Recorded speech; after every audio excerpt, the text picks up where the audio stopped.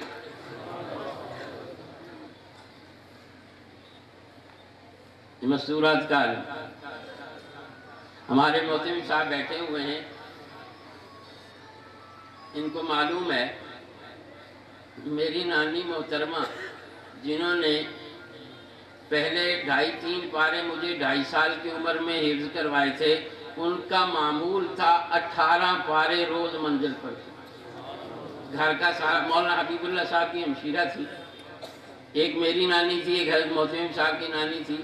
18 پارے منزل، سارا گھر کا کام بھی کرتی اور 18 پارے منزل بھی پڑھتی۔ تو اس لیے بھائی قرآن پاک کی تلاوت کرنا یہ ہمارا قرآن پاک کا دوسرا حق ہے ہمارے لیے۔ آج لوگ پوچھتے ہیں مولوی صاحب رٹائی جاندے ہو، انہوں نے پتہ ہے کوئی نہیں کی پڑھ دے پہنے۔ حضرت ابراہیم علیہ السلام نے رسول اللہ صلی اللہ علیہ وسلم کے لیے جو دعا فرمائی ہے ربنا وابعث فیہم رسولا منہم یتلو علیہم آیات، یعنی تلاوت کرنا ایک الگ قرآن کا حق ہے۔ آج بھی پرانے جو لوگ ہیں، پرانے لوگ وہ فجر پڑھتے ہیں اور قرآن کی تلاوت کرتے ہیں۔ وہ اکبر الہ آبادی نے کہا نا، سنا ہے اگلے وقتوں کے بزرگان کرام اب تک نماز فجر ادا کرتے ہیں اور قرآن پڑھتے ہیں، نرالی شان ہے، لیکن ہمارے نوجوانوں کی یہ سو کر 9 بجے اٹھتے ہیں، اٹھ کر ڈان پڑھتے ہیں، انگلش اخبار منہ بنگا کر کے، وہ انگلش ہے نا۔ ہمارے پرانے جو بزرگ ہیں ان سے پوچھو نا انگلش کیا، وہ کہتے ہیں بولد موتنی ہے، وہ جی کداں، وہ کہتے ہیں بولد کچی مٹی تے تریا جاوے نا تے پیشاب نو آ جائے تے پھر کردا جاندا ہے تو پھر انگلش لکھدا جاندا ہے۔ ابراہیم لنکن دی سوانے حیات لکھ چھڑ جاتا ہے۔ یہ حق ہے قرآن پاک کا تلاوت کرنا، ایک حرف پر 10 نیکیاں۔ سمجھ کے پڑھو، بغیر سمجھ کے پڑھو 10 نیکیاں، اور اخلاص سے پڑھو گے تو اور زیادہ نیکی، 700 نیکیوں تک ایک حرف پر۔ اور آگے حق کیا ہے؟ اس کی تعلیم دینا۔ یہ دینی مدارس جو ہیں یہ قرآن پاک کا حق ادا کر رہے ہیں اور تمہیں دعوت دیتے ہیں کہ آؤ ہمارے ساتھ اس دین کے کام میں ہمارے معاون بنو۔ مقدر والے ہیں یہ جن لوگوں نے جامعہ رشیدیہ کی مسجد دیکھی ہے، یہ جنہوں نے بنائی ہے، شاید اس کو علم ہو کہ نہ ہو، جس آدمی نے یہ مسجد بنائی اس کے ابا جی کا کام کیا تھا؟ اس کے ابا جی منجی پیڑھی کا کام کرتے تھے۔ حاجی فاروق صاحب کے والد جو تھے وان بازار میں منجی پیڑھی وان بیچا کرتے تھے، اور جامعہ کی جو مسجد تھی وہ کئی فٹ گہری ہو گئی تھی، زمین سے بارش ہوتی تو گندا پانی مسجد میں آتا، نمازیں ہم اوپر ادا کیا کرتے چھت پہ۔ اس اللہ کا بندہ خیال آیا 12 لاکھ روپیہ ساری زندگی کی اس کی جمع پونجی تھی، اس نے آ کے ہمارے محتمم حضرت مولانا ولی محمد صاحب رحمۃ اللہ علیہ اس وقت ان کو عرض کیا جی یہ 12 لاکھ میری ساری زندگی کی جمع پونجی ہے، میں اس مسجد کے لیے دیتا ہوں، آپ یہ مسجد بنا دیں۔ اس نے وہ 12 لاکھ وقف کیا، 8ویں دن اس کا انتقال ہو گیا۔ 8ویں دن کے بعد اس کے بیٹے فاروق صاحب کا فون آیا، اللہ ان کی قبر پہ بھی رحمت فرمائے، انہوں نے کہا میں اپنے ابا کی خواہش خود پوری کروں گا۔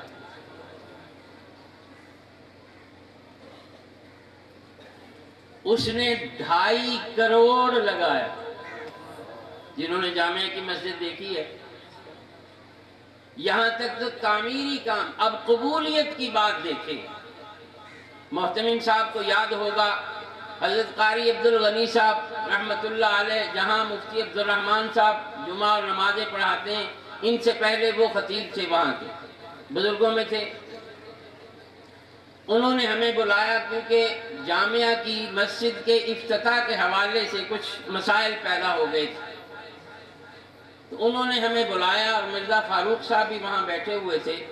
تو مرزا فاروق صاحب نے خود مجھے اور حضرت محتمم صاحب کو قاری عبدالغنی صاحب کے سامنے خواب سنایا کہ میری ہمشیرہ کے خواب میں جناب رسول اللہ صلی اللہ علیہ وآلہ وسلم تشریف لائے اور فرمانے لگے کہ اپنے سب خاندان کو جمع کرو، جنت میں تمہیں تمہارا گھر دکھانا ہے مجھے۔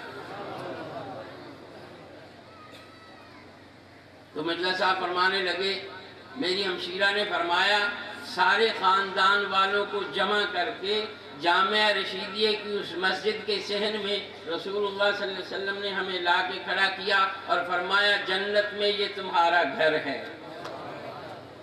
من بنا للہ مسجدا بنى اللہ لہ بیتا فی الجنہ، جس نے دنیا میں اللہ کا گھر بنایا اللہ کے ذمے ہے کہ جنت میں اس کا گھر بنائے۔ تو حضرات محترم، آپ حضرات کو چاہیے کہ ان مدارس کے ساتھ دامیں درہمیں قدمیں سخنیں اپنے بچوں کو۔ مولانا زاہد الراشدی صاحب ایک مرتبہ فرمانے لگے کہ یہ جو ہماری فائل ہے نا، یہ جو فرشتے بنا رہے ہیں دائیں بائیں، یہ جو فرشتے ہماری فائل بنا رہے ہیں، مجھے اپنے عملوں کا پتہ ہے، آپ کو اپنے عملوں کا پتہ ہے، ہمارے عمل ایسے نہیں ہیں کہ جنت مل جائے۔ کیا خیال ہے؟ کسی کو اپنے عمل کے اوپر اتنا یقین ہے؟ تو فرمانے لگے کہ فائل تو ہماری میرٹ پر نہیں اترتی۔ اب جب دنیا کا قانون ہے، دستور ہے کہ جب فائل میرٹ پہ نہ آتی ہو تو پھر کیا ہوتا ہے؟ پھر سفارش ڈھونڈی جاتی ہے۔ تو فرمانے لگے کہ جنت کے لیے جو فائل ہے وہ میرٹ پر نہیں اترتی، تو اب سفارشی ڈھونڈو۔ سفارشی کون ہے؟ یہ حافظ قرآن۔ کیا آتا ہے حدیث مبارکہ میں؟ رسول اللہ صلی اللہ علیہ وسلم نے فرمایا ایک حافظ قرآن 7 ایسے افراد کو جنت میں لے کے جائے گا جن پر دوزخ واجب ہو چکی ہوگی۔ اب یا فائل سیدھی کر لو، درست کر لو تاکہ میرٹ پر پوری اترے، یا سفارش کا انتظام کر لو، اپنے بچوں کو قرآن کی تعلیم کے لیے ان دینی مدارس میں بھیج دو۔ اللہ ہمیں اور ان دینی مدارس کو تا حیات اپنے دین کی خدمت کی توفیق عطا فرمائے۔ وآخر دعوانا ان الحمدللہ رب العالمین۔